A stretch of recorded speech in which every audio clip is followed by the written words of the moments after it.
Keniyada BMT-nin məskunlaşma proqramı İcra Şurasının 3-cü sessiyası keçirilib. Tədbirdə 13-cü Ümumdünya Şəhərsalma Forumunun 2026-cı ildə Bakıda keçiriləcəyi açıqlanıb. 2 ildən bir təşkil edilən forum urbanizasiya və şəhər inkişafının öyrənilməsi üçün ən böyük platforma hesab olunur.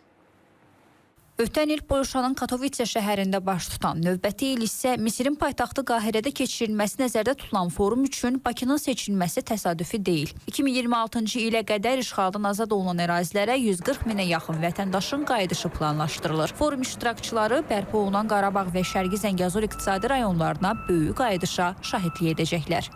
Bu forum dünyanın çox az sayda ölkəsində keçirilibdir. Bugün Azərbaycanın sürətli inkişafı, 30 il ərzində əldə etdiyi nailiyyətlər, Qarabağda həyata keçirdiyi yenidən qurma, bərpa işləri, hansı ki bunlar çox sürətlə aparılır, dünyanın da diqqətini çəkir. Bugün Azərbaycan böyük bir tikinti meydançasına bənzəyir. Azərbaycanın hər yerində quruculuq var, bərpa işləri var, abadlıq işləri var. Ümumdünya Şəhər Forumunun 2026-cı ildə Bakıda keçirilməsi Azərbaycanın şəhərsalma sahəsində uğurla həyata keçirilən iri miqyaslı layihələr və töhfələr sayəsində əldə edilən beynəlxalq nüfuzu ilə əlaqəlidir.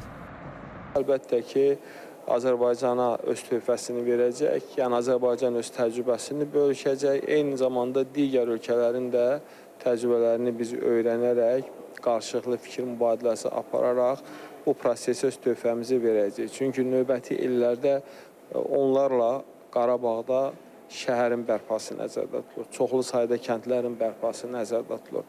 Ötən il BMT-nin məskunlaşma proqramının icraçı direktoru Maymunah Moxd Şərif işğaldan azad olunan ərazilərə səfər edərkən Azərbaycan şəhər və kəndlərini yenidən yaratmaq üçün hansı miqyasda işlərə zərurət yarandığının birbaşa şahidi olub.